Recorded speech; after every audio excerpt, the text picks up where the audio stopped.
সামাজিক যোগাযোগ মাধ্যম ফেসবুক ও টেলিগ্রামে ভুয়া অ্যাকাউন্ট খুলে দেয়া হতো চাকরি, ট্যালেন্ট হান্টিং ও মডেলিংয়ের বিজ্ঞাপন। ফাঁদে পা দিলেই যুক্ত করা হতো ভিডিও কলে, এরপর অর্ধনগ্ন ভিডিও ধারণ করে বাধ্য করা হতো দেহ ব্যবসায়।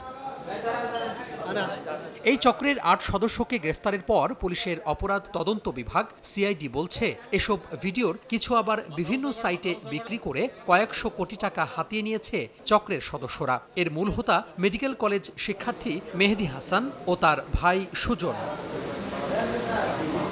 ৭ বছর ধরে প্রায় ১,০০০ তরুণীকে ফাঁদে ফেলে যৌন নির্যাতনের পাশাপাশি অ্যাডাল্ট কন্টেন্ট তৈরি করে আসছিলেন গ্রেফতারকৃতরা। জড়িতদের গ্রেফতার করা হয়েছে যশোর, সাতক্ষীরা, চাঁদপুর ও ঢাকা থেকে।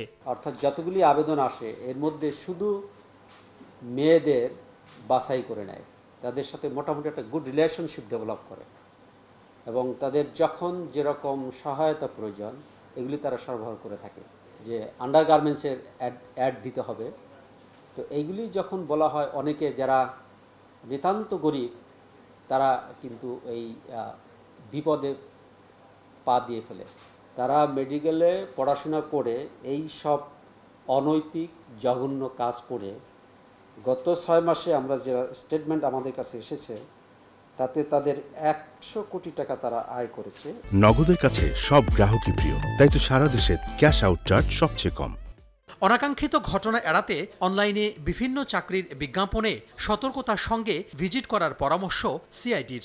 সাধারণ নিরীহ মানুষের সাথে প্রতারণা করে যাচ্ছে, তাদের আমরা আইনের আওতায় আনতে সক্ষম হয়েছি। বিশেষ করে অনলাইন বেস অ্যাড দেওয়ার সাথে সাথে তারা দরখাস্ত দেওয়ার, তার সিভি পাঠানোর ক্ষেত্রে অত্যন্ত সতর্ক থাকবে।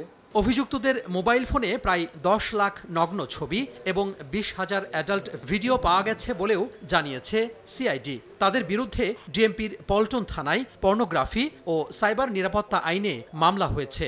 ইবনে সিনায় পড়াশোনা করে। তোহা খান তামিম, সময় সংবাদ, ঢাকা।